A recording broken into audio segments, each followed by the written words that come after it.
Welcome back to the Creating Distance podcast hosted by TA Sales. I'm your host, Tom Alamo. Some people call me Tommy Tahoe. And each week on Fridays, we'll be bringing you an episode to break down with salespeople and sales leaders the top tips, tactics, strategies, stories that you need to get to the next level of your career and up-level yourself. So let's get into it. All right, next on the podcast, we have Ann Bao coming to us with 20 plus years of go-to-market and analytics leadership across companies like Tubular Labs, Airship, Heap, Maven Clinic, Medallia, the list goes on and on. She's the founder of Ignite Consulting. She's the creator of the RevOps Village. She is well known across all the world of go-to-market and RevOps and B2B leadership. Ann Bao, welcome to the show. Wow, thanks for that intro. What a good one, Tom. I didn't even prep you for that. Appreciate it. I almost ran out of breath there with that long. Like, how do you, when you meet people that maybe aren't in the world of like our niche of B2B tech, like what do you, with all those different titles and all the different things that you do and communities you're involved with, like what do you tell people that you do? Yeah, it's a great question because my family, my sisters do not work in tech. They do not work in B2B SaaS. And they're like, what is this RevOps thing? I'm like, I help sales and marketing teams and operation teams run more efficiently and in a more aligned way. And they're like, oh, okay, that makes sense. So I really have to kind of take out all the jargon for them. And that's really what it comes down to. Yeah. Okay. Interesting. So I want to, it's always fun talking with people that have a different background.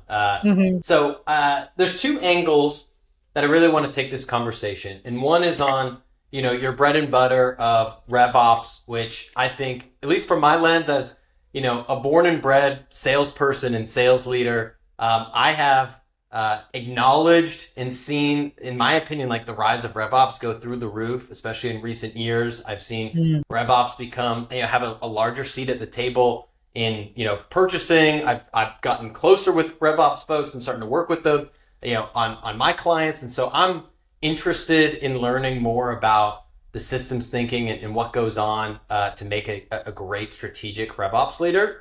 On the flip side, for the sellers that are listening to the show, you proudly say that you love buying technology, maybe other things too, but definitely love buying technology. You've been involved in over 500 purchasing decisions. So it's not every day that you get to just interview someone that buys a decent amount of sales technology or other types of technology, that this is not a sales conversation. And so I can just ask you honestly what's going on and like what you like and don't like and some of the trends you see. So those are the two angles that I want to take us down today. Awesome. Which should we start with? Let's start with the bread and butter. Let's start with RevOps and building. I feel like RevOps is part of like the foundation of a strong go-to-market org. And like what I would be curious is you've seen, worked with so many different companies and helped them scale, at a very early stage, like all the way up through, 100 plus million in revenue. Like if you get called into a company, and it's like your first conversation and you're trying to feel it out, like what are the first questions you're asking? What are the first things you're looking for when you're meeting with, say, an early stage founder, or maybe it's even the first early stage VP of sales that only has a few single digit sellers, at that stage? Yeah, it's a great question. And I have worked with, seed stage companies, A, B, C, D, all the way through to public companies. And I think RevOps is, as you said, like a very foundational infrastructure, not just with respect to tech infrastructure, but process, systems thinking, like how you get people to work together to help you scale. And it can be a little too early sometimes for RevOps. I've literally said, hey, I don't think you're ready for me yet. And how I kind of determine that, we're talking to a salesperson here. My qualification is, honestly, if you haven't really hit product market fit, it's probably too early for RevOps, honestly. Like if you haven't figured out, who's your ICP, how they buy, what they're buying, where you really are having a strong fit, it's going to be hard for me to help you scale. I've done earlier stage clients, like for smaller projects, like, okay, help us just set up an initial comp plan. Help us decide like how we're going to organize our org, like what we need to hire first, fine. But to get the true power of RevOps, I think you have to have a little bit of traction underneath your belt. So beyond that, like really assessing like where they're at from a product market fit perspective, how many customers they have. Can they tell me about their customers? Do they understand why these customers buy? Those are the things that I'm really learning about. What really stands out and when I know, oh, this is a strong fit is usually the story goes something like this. Hey, Ann, we've hit, a few million of revenue, 10 million of revenue, 5, 10, et cetera. That's usually where companies kind of start to reach out. And something has started to happen. Like we were going at this amazing pace, and then suddenly, our forecasting fell off, or our churn really started to become a problem, or we sold a bunch of deals, but now they've really stalled. And what I'm starting to hear is like, okay, you're having a problem of repeatability and predictability. That's what I'm really starting to glean from the conversation. I really try to also understand, well, what do you have set up in place? Like, have you just kind of gotten lucky? Like maybe you have product market fit, but you don't know how to scale that product market fit. Maybe you just had 1 or 2 sellers, but now you're hiring a bunch and you don't know how to you maybe don't even know what the learnings were from those initial sales that you got and how you scale them into something more repeatable. And the last thing that I'll share is, so like when they call me, usually stuff is not going great for them. They've hit a juncture. And every time I went in house, I've said this before when I've had like interviews about this, I was always like, you guys have probably brought me in like 6 months later than you should have. So really now we have to right the ship, get it sailing back on like the right, the less stormy waters so that we can really help you scale. And what I observed is if they had done this a little bit earlier in their journey, they might not have fallen off the cliff. Like normally I would go into companies in-house and they had missed forecast 2 or 3 quarters in a row after hitting it 7 or 8 in a row. And usually that means, okay, you've now exhausted this like curve of like this spike of demand for your product. And now you really are hitting those pains of scale. But I find that companies often wait a little too late.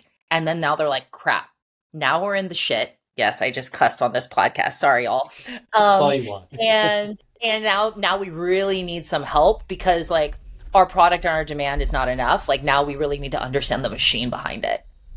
Yeah.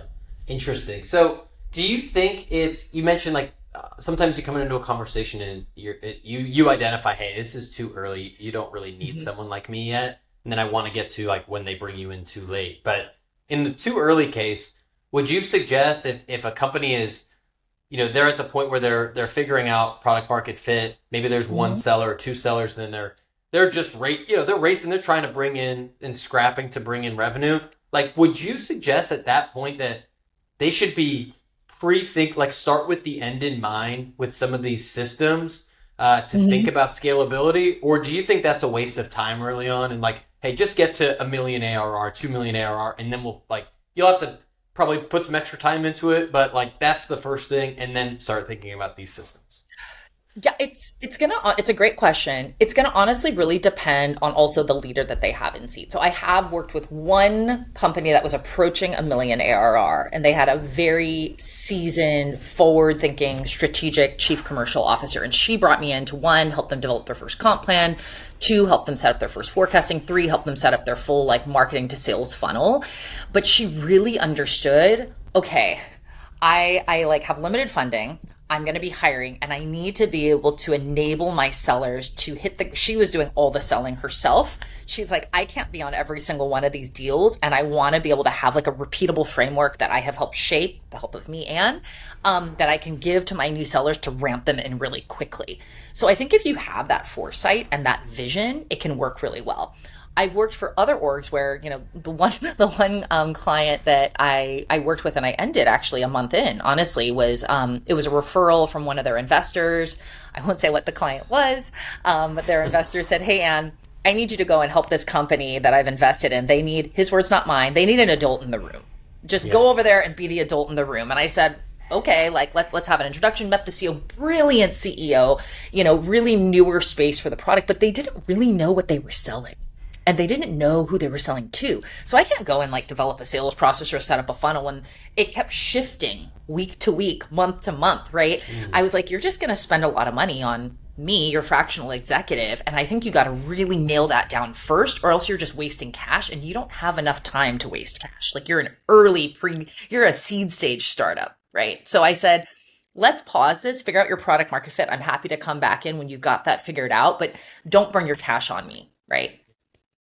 So in the flip example, you gave company hits forecasts 6-7 quarters in a row, then they have 2 or 3 kind of chaotic misses. At that point they bring you in, but maybe that's 6 months too late. So what are the telltale signals that if you were a first VP of sales or founder that's looking at the data to say we need RevOps, like we need to stand something up across RevOps in a more strategic way, and like we need to do this today, not 6 months from now?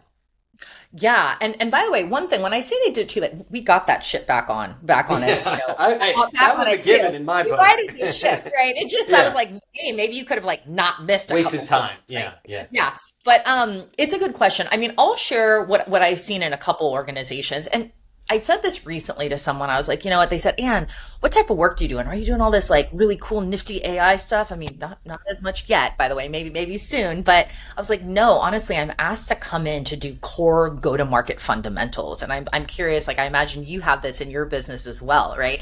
It's really these core fundamentals that people like, they get kind of, I don't know, really excited, but what's the new flashy thing? But actually, some of it is just, I go into organizations and they're like, their churn has fallen off a cliff, or they don't know how to forecast their churn. They don't have any handle on their renewals. And then I go and I peek under the hood and I'm like, okay, well, what's your renewal forecast? What's your expansion forecast look like? They're like, well, I have this sheet, I have this sheet, and I have this sheet. And then we get all the team together and I have no way to pull this and have any idea of what I'm going to be forecasting in terms of my expansion on a renewal forecast. And I'm like, wow.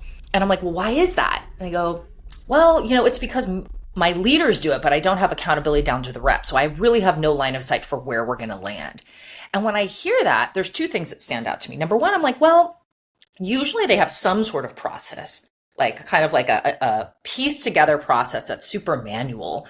And I'm like, and I immediately see, wow, there's a lot of opportunity here. There's a lot of opportunity to give you back time to be spending time with your customers versus in like 18 different sheets and systems. 1, we want to do that. 2, I'm like, you are not driving accountability down to the lowest level and the person who is talking with your customer. And how are you harnessing their knowledge? And how are you really empowering them and holding them accountable to like, they are like the creators of their own universe, right? The masters of their own destiny. I find a lot of organizations skip that.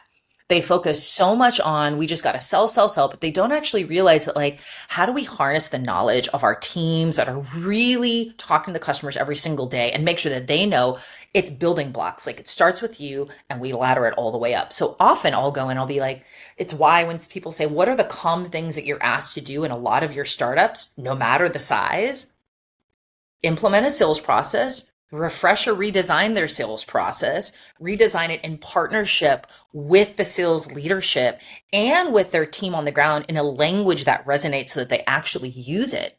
Implement an operating cadence that holds their reps, both on the sale and the post-sale side, accountable.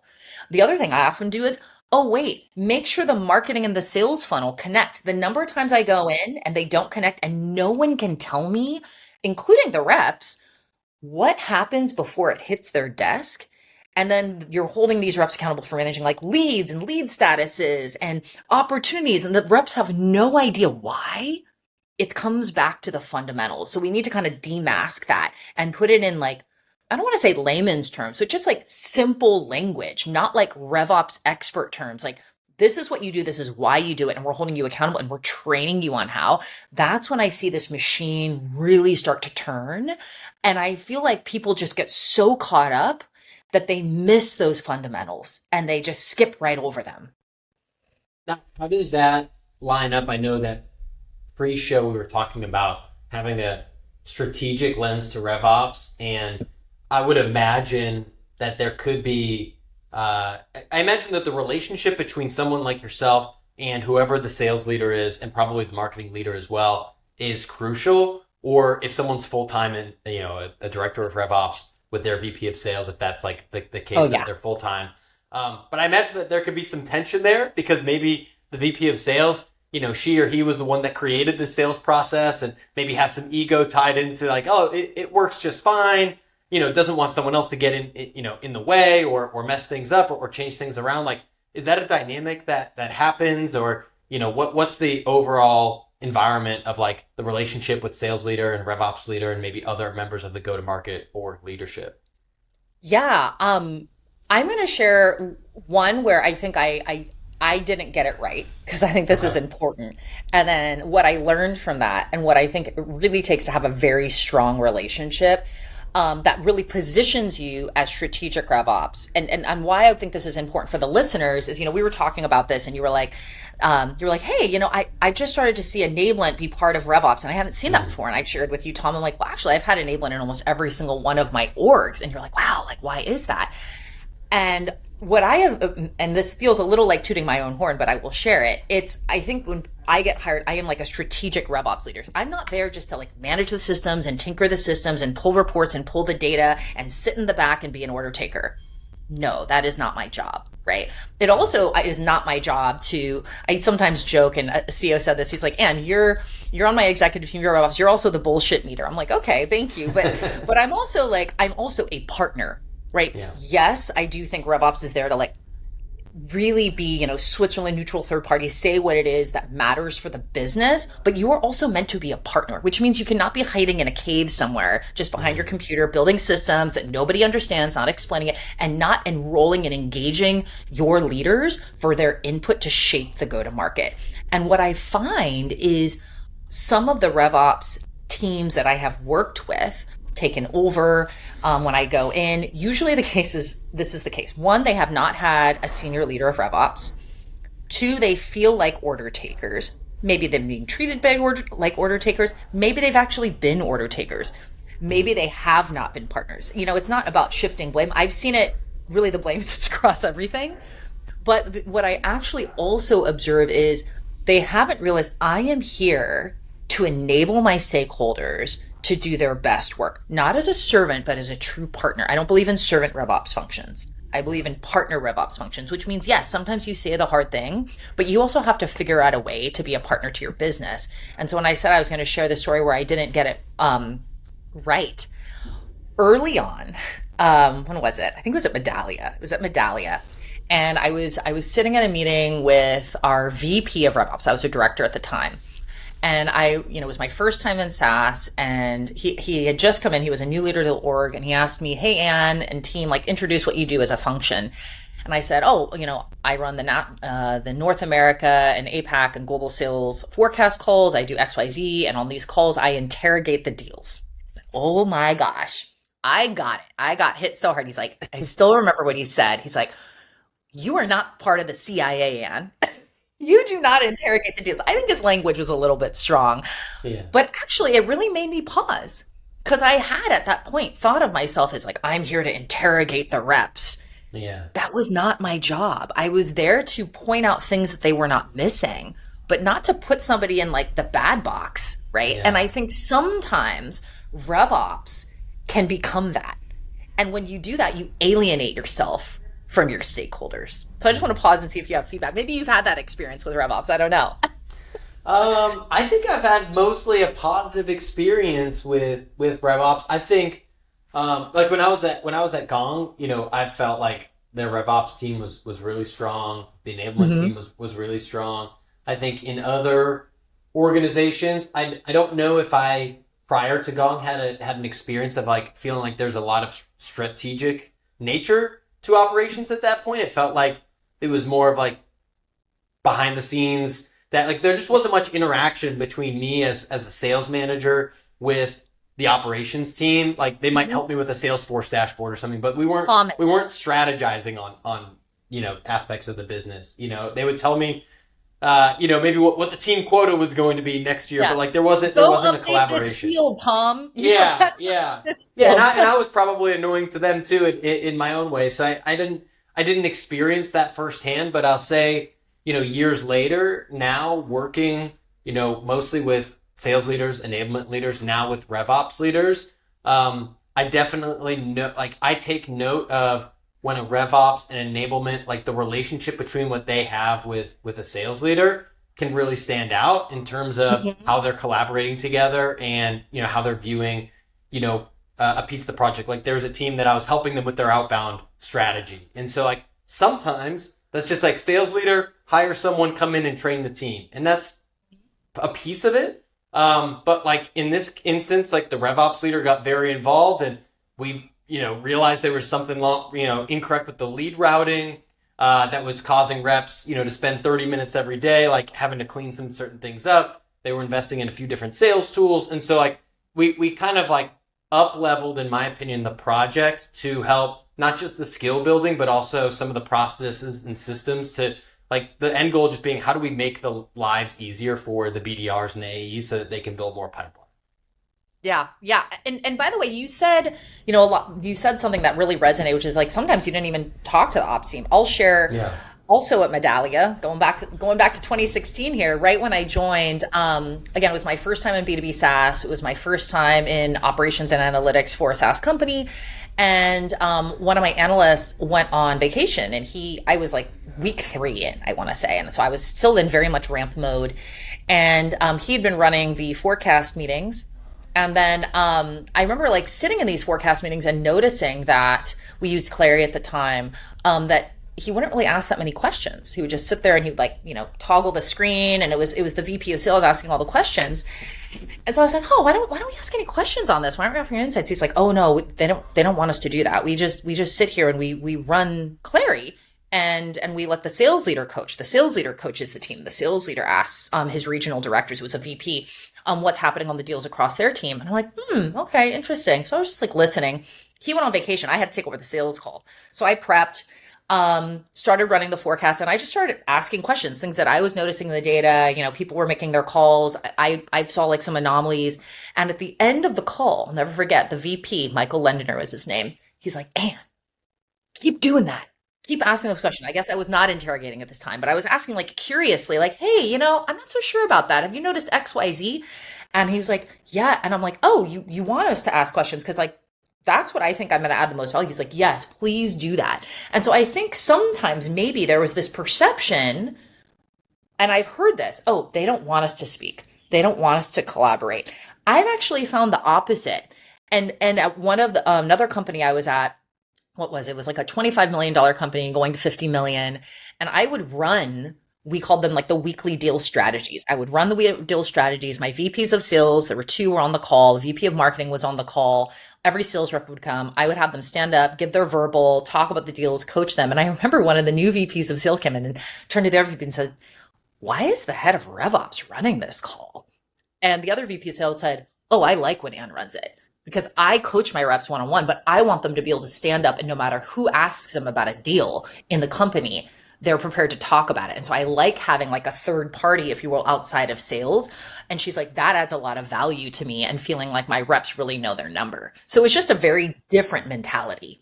Interesting. And what you have, you have a background in sales leadership prior to that point at Medallia. Is that a correct assumption or no? I mean, I guess kind of, no, not really sales. Not like B2B SaaS. Again, I didn't even know what SaaS was, honestly, Tom, until I like moved back from But had you led a sales team, your team had a quota? I guess where I'm going with the question is, I feel I don't have as much experience, admittedly, on the ops side, but I do work with a lot with enablement leaders and enablement teams, and I find that when a seller knows that an enablement person has at some point carried a bag, it just adds that extra level of credibility that they can like talk from experience. And so I'm trying to imagine myself in a forecast call with a RevOps person drilling me. And if I know that you, in that case, like, if we're looking at just like numbers and data versus like, how to sell, you've sold, you've led sales teams. Does that translate to RevOps, or do you disagree with that? I think it's a really good question. I agree. I think actually a lot of times initially when I come, they're like, who's this Ann? She's never like been a bag carrying quota carrying seller. I mean, I did sell when I was in Africa. I was the head of data for a digital marketing agency, the largest digital marketing agency in Africa. I ran the data team, the analytics team, the CRM team, but I also sold strategic consulting. And I remember the CEO said, I'm taking you to meetings, and the CMO, because you aren't just a data person, you also know how to sell to clients. It was a different thing. I wasn't selling SaaS. I was selling services. I was selling like us to build their website. Yeah. But I was doing sales. Like I sold to a deal to the largest, fastest growing bank in South Africa. So I'd done that. I think it was more around the mindset. In addition, I'd been in, Gilead Sciences supporting sales and marketing, 100, 200 person sales team. So I was exposed to that and had to work with them day in, day out. So I built my career in commercial orgs. But I think, we were talking about this earlier. One of the things that I think has given more confidence is because I've been a buyer. So I'm like, listen, while I maybe have not sold, I have been the person you are selling to. Or I have been the person that the CEO, I've reported to CEOs, CFOs, CCOs, CIOs. I've never reported to a CMO.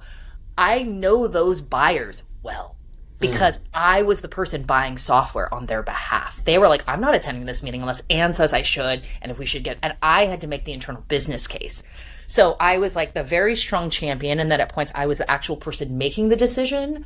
So I could bring that lens in from a real like buyer first mentality to the deal cycle that maybe they didn't have because they were just looking at it from a sales lens. So that's a beautiful segue to the second part of the conversation that I wanted to have. So I appreciate you making my job easier. What stands out? I mean, there's many sellers and sales leaders that are listening to this podcast. And so like we know the basics of sales, but we still, even if you're listening to a bunch of podcasts, even if you work at a great company, been doing it for 10 plus years, everyone falls victim to certain mistakes and assumptions and just don't always run the tightest sales process. I'm curious from your side, as the buyer, you bought over 500 different technology purchases. Anything stand out to you that great sellers do that the good ones didn't? Or on the flip side, anything that they tended to avoid that like the mediocre sellers like would fall into particular traps? Oh yeah. I mean, everyone has the worst sales story and the best sales story that they as a buyer, right? Yeah. I mean, we could talk about both. I'm going to start with the best because ironically, and I've talked about him before and you probably know him, it was Gong. Yes. Yeah. One of my best sellers, Luciano Scalo. I know he's left Gong. Luciano. Luch. What a great guy. Luch, if you're listening, shout out to you, buddy. I'll let you go first. I have a Luciano story as well. We all have a Luciano story, right? That's hilarious. Yeah. So this was my second time buying Gong. And Pierce was the first one I bought. He also did a great job, by the way. He convinced the VP of sales to come and be like, and you got to look at this new technology Gong. It was when you guys were just like little itty bitty Gong, like kind of breaking in. And I was like, stop bothering me, VP of sales. And Ken Holmes was like, no, you really got to talk to him. I'm very impressed by this sales rep. It's going to be an amazing tech. And we bought it. He was right. But Luch, I was at a company, I was at Airship, and, Luch came in, was like, hey, I know you've bought Gong before. I want to talk with you. And we ended up purchasing. What really stood out to me, and I've shared this story before, is he did such a good job partnering with me to figure out how to tell the story internally, how to figure out what the business case was, and to really unearth that and connect his knowledge of Gong so I could tell that story as the internal champion. So when I was at Airship, they were looking at, it was Gong versus Chorus. I'd been brought in, they were about to go with Chorus, and I was like, whoa, what are you guys doing? We're not going with Chorus. I mean, maybe, but like, first let me just like pause. I don't think we should do that. And there were multiple executives. I reported into the CCO, but the CFO was really the one that had to sign off on this. The company was really, really focused on CAC at the time, and very, very strong CFO. And I knew that the CCO was like, I have my new VP of RevOps. He wanted to really empower me to make the best decision that I could, but I knew that the person I had to convince was Scott, the CFO. Yeah. And so I knew that the story had to be about something that Scott really cared about. And, Luch came in and was like, well, here's our standard deck. Here are the things that we do, use cases. I was like, okay, yeah, got one before. But I'm like, we have to tie this to something that like I can tell a really deep and numbers driven story about respective to CAC and Airship. And so true story, was during COVID. Luch was in town. He's like, Anne, I'm in your neighborhood in Marin. I wanted to swing by and say hi and meet you. I'm like, yeah, come over. Let's figure out how to get this deal done. And so it was COVID. So we sat in my backyard, like 4 feet from each other. And he was just like, okay, tell me a little bit more about what's happened in business. And we were just brainstorming. He was like, what do you think? Would this work? I'm like, no, that wouldn't be a good enough use case. What about this one? And we just had this very organic brainstorm. And in that conversation was when I was like, okay, actually this is use case. And I won't go into any of the particulars, but I had just done a big closed loss analysis. And I was like, wait a minute. I just did this close loss analysis. I presented it. It really, really resonated with Scott. I have the numbers around it. I can tell that story. I think the reason that we're losing is because, and I have the numbers to prove it, like poor qualification and not enough emphasis on value. And I think Gong can help.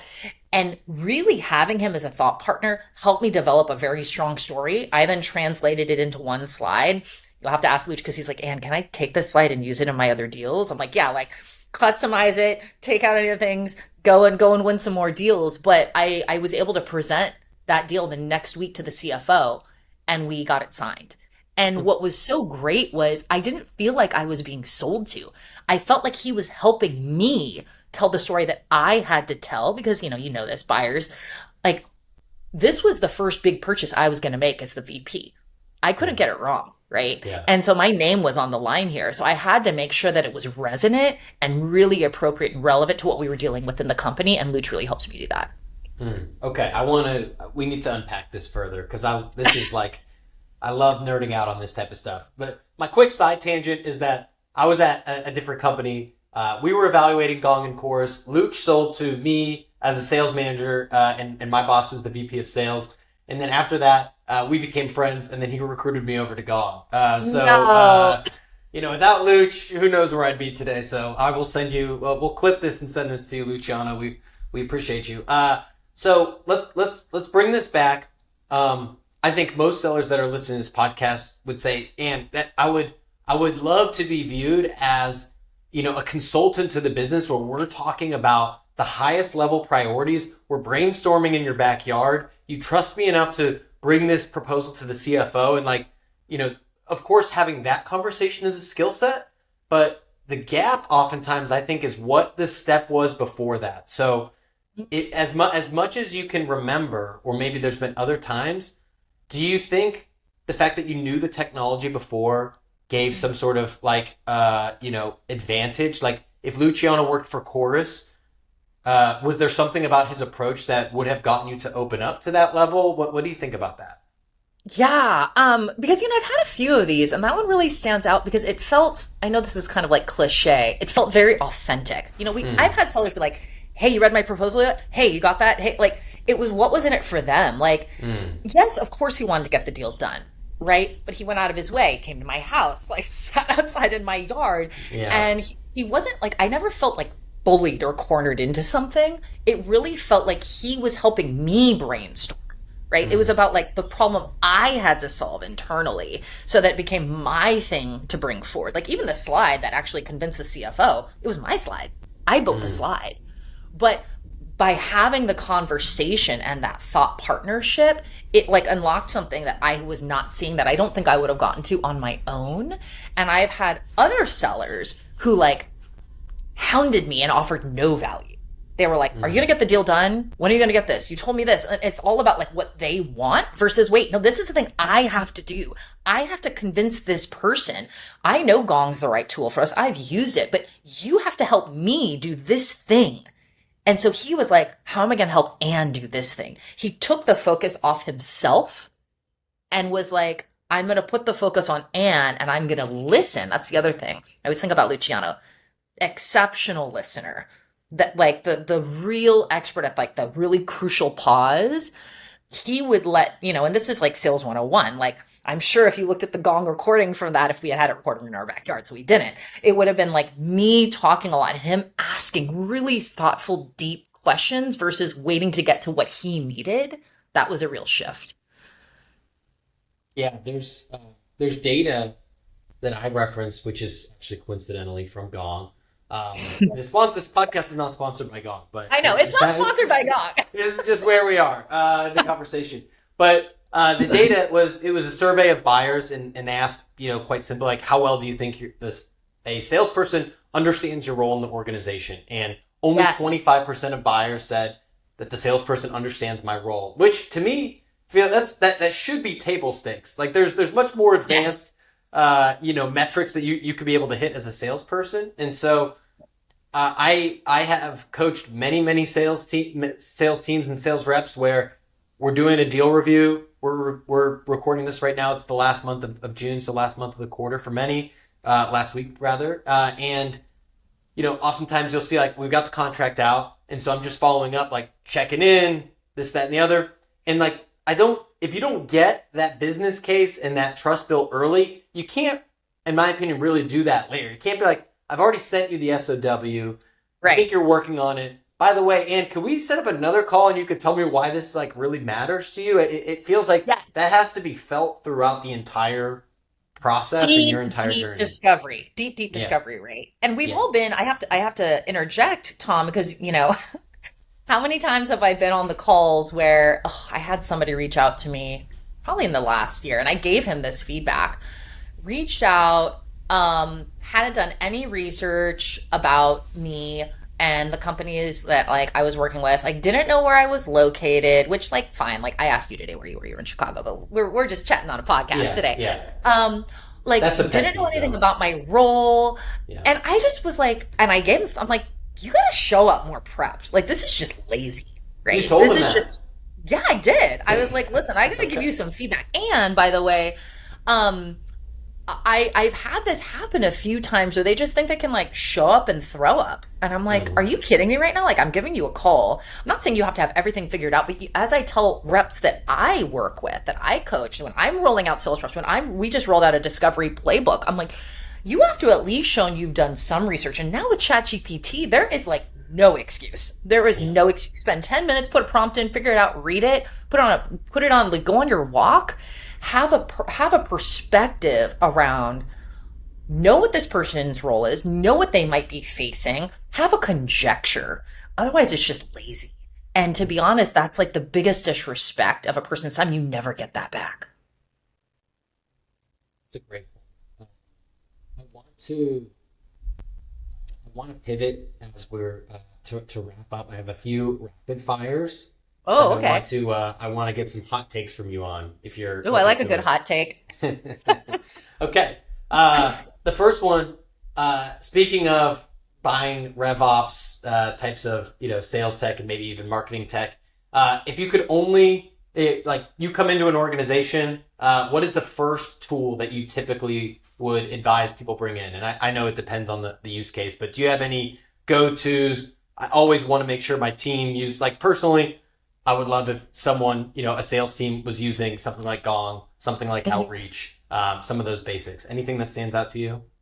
Yeah, I mean, it does depend on the nature of the business. I mean, obviously you have to have a CRM, obviously. Yeah, and I've Salesforce, I've used HubSpot as well. My earlier stage companies, I'm like, HubSpot's great. Honestly, I'd never done it until I'd gone fractional because I always worked in enterprise.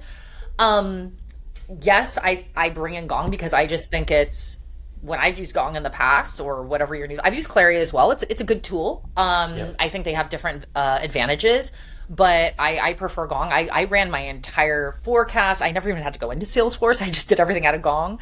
I think what else is really important. I mean, obviously in this day and age, like you've got to have signature signing tools. I prefer DocuSign, so I'll do that. If you're going to be doing, you're going to be learning and you're doing like a lot of volume-based sequencing, then yeah, an Outreach or a SalesLoft, I'm kind of indifferent to either. The weird part is that now they're like trying to take the launch from Gong, so I guess you could use Gong Engage. I don't know. But honestly, I don't think there's one like, come in and we immediately have to implement the tool, because I need to really understand what's happening in the business first. I know that's like a very like generic answer, but it's true, because so many RevOps teams I know just come in and like hit people over the head with the tech, and they don't actually understand the process, and then just sits there getting a bunch of shelfware. Like when I used Clary at Medallia, I went in, they had, some really early stage deal, 250 licenses, no one was using it. And it wasn't because Clary was a bad product. It was a great product. It was 2016. It was because nobody had taken the time to really understand how to use it well and how it integrated into the workflow. I then went and did it and scaled it to 400 users, right? Yeah. And so I think that's more important. One I will plug, because I just really am impressed by them. And, George, if you're going to listen to this, George Harris, I am very impressed. Like new cool tech that's catching my eye is Default. Default is really cool. I've recommended to a few clients. It's like Chili Piper, but I think it's a smaller company. They move really fast. I'm just impressed with like how much they're shipping, and it's kind of like lean data meets Calendly / Chili Piper and a lot of orchestration. I think it's a fantastic tool, and that's one that like I'm really bullish on right now. Interesting. We'll have to check them out. Default, we're going to cut that clip unless you sponsor this episode. Just kidding. So, no, it's good. Okay. It's good to hear that. What is a contrarian take that you have? It could be related to RevOps, sales, leadership, anything that goes on LinkedIn, anything that you feel like you come in and maybe a lot of people don't necessarily agree with you on. Oh gosh. I mean, if you follow me on LinkedIn, you know that I kind of like say the things. So yeah. I gotta focus that in more. I guess. Do you ever get maybe another way to phrase it? Oh, go ahead. Oh yeah. I mean, there was two that came to mind. I thought of one that like, when I think contrarian, I think something I feel differently. It's like what really triggers me when I see it. I see a lot of, we'll talk about LinkedIn a little bit because I post a lot on LinkedIn, decent followership. I don't accept all my own connections, but like, you know, I have a lot of engagement. And what I have found is there's this like, there's this like bro war going on right now with like, just, I won't name them, but there's like a CEO of like a very fast growing company who's very contrarian, if you will. And I think likes to get really spicy just to get like hits. And honestly, I don't care how good his software is. The ego behind this person's post, I will never buy software from that person, and I will never recommend him, and I actively recommend against, because your brand on LinkedIn is a reflection of your company. And I think there are some people like love it, and it's probably all dudes, honestly. But who are you alienating on the other half of it? I think you have to be really conscientious of, yeah, you can be authentic, but like just to try and piss people off to drive engagement, be careful of that. That's a slippery slope, you know, is one thing that I would say. And this person I would never buy from. And I've actively been like, I don't care how good it is, I will never buy that guy's product. So that's a little contrarian, I guess. I like the spiciness. It's good. Yeah. So I gave my intros to people are not always as long as they were for yours. You just do a lot of stuff. So I'm curious, as someone that, you know, runs their own business, advisor to many companies, involved in different communities. I didn't mention even in that headline, which was my mistake, about your creating the Women in Pavilion. We're both members of Pavilion chapter as well. So like, my question is, what's like your number one tip for prioritizing your own time and energy? Because I imagine it can get pulled in many, many different directions, and you could spend all your time doing things to help people out and have like side conversations and not as much like on your own business or your own goals and priorities. Oh, I love this question, Tom. What a good question. It's a selfish question, so I need the help. You know, it seems simple, but I find a lot of people not leading with this. And I was talking with a woman actually this week. You really have to determine, like, I'm a very values oriented person. I know what my top 3 values are. They're on my LinkedIn, you know, authenticity, fairness, and inclusion. I lead and I guide with that. That is how I select jobs. That is how I select clients. That is how I select communities that I join. That is how I depart communities and how I depart jobs as well.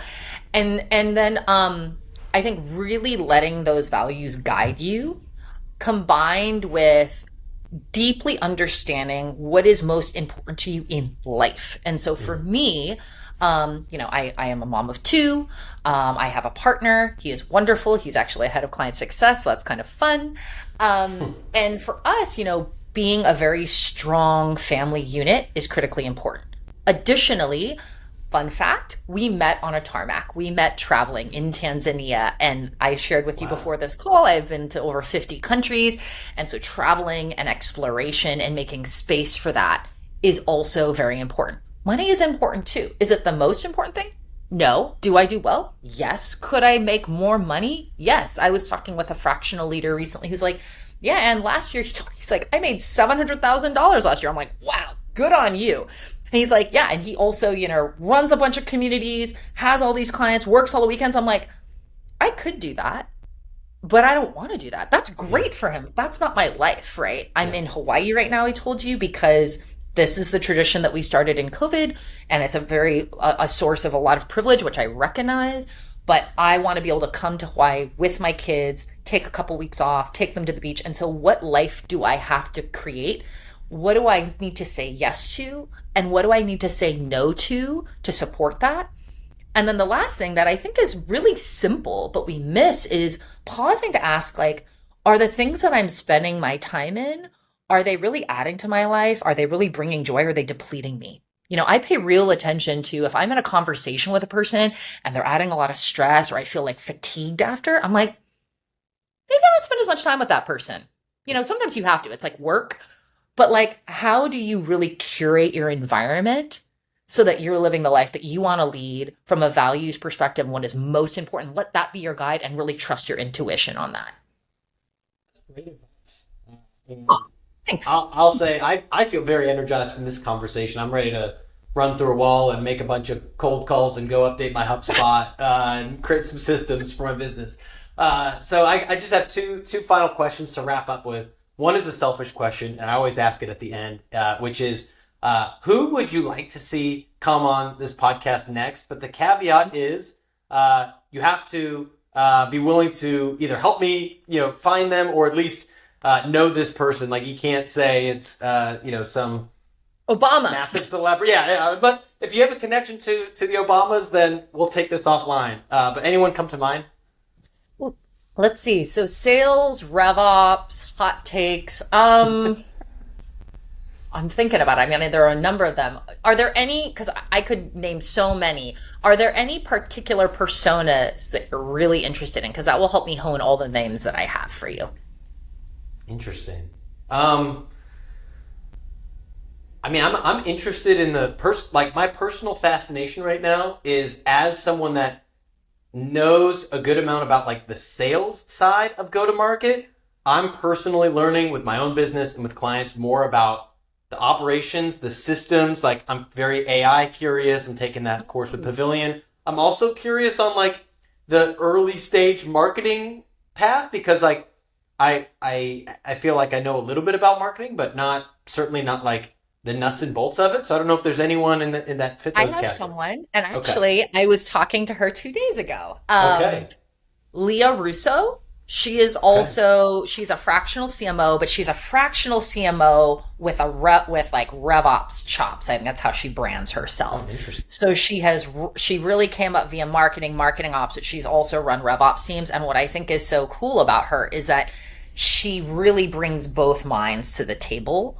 I think she would be a great person because she hits both the marketing and the RevOps side of the house. So that's one person I would say. The other person that I'll just park, and I don't know if he would do it, but he's amazing. And he and I worked together at Medallia. He was a head of sales, SVP of sales, CRO, and then he left sales and now he recruits CROs, and he's a partner at Spencer Stewart. He's been on RevOps. His name's Brandon Herman. He is also just a phenomenal human sales leader. And also, your last question on kind of like not doing it all and figuring out what's important to you. We reconnected, I don't even remember how, when we were both thinking about like our next steps, when he was thinking about leaving his head of sales role and I was thinking about going out on my own, and we both have done it and been successful. So he would be another person, and I know them both well. Amazing. All right. Well, those are two great names. I'm excited to have those conversations. Like I was saying to you at the beginning, trying to diversify the types of folks that we have on the program outside of maybe the more traditional sales leaders. We still love you, normal sales leaders, but trying to get some more different types of voices on here. So, Anne, last question is just where can we find more about what you're doing with Ignite, more of what you're doing with RevOps Village, with Women of Pavilion, any other projects that you're working on, or anything that you want to plug to? This is the time. Yeah, absolutely. Follow me on LinkedIn, Ann Bao, P-A-O. It's pronounced like a B. Thanks for asking, Tom, by the way. A lot of people don't get that. I post a lot there about everything I'm doing, from Women of Pavilion to RevOps Village. There's a Google group. It's free to join, 700 plus members, really deeply engaged group, very senior leading. We host a monthly roundtable once a month. There's no Slack. There's no emails. That's basically like all we do. And then igniteconsulting.co, but honestly, just find me on LinkedIn. It's the best way. Awesome. Anne, thank you so much for joining. Enjoy the rest of your Hawaii trip, and appreciate your time today. Thanks, Tom. Good to see you. We'll get that run in the next time I see you. Thanks for checking out that episode. Two quick things as a takeaway. Number one, we would feel honored if you left a review wherever you're listening to this podcast, if it's on Spotify or Apple or YouTube, to just let us know how we're doing, what else you'd like to see. If you'd like to learn more about us, you can check us out at tasales.co. Love to hear from you there. Much love. Have a great week.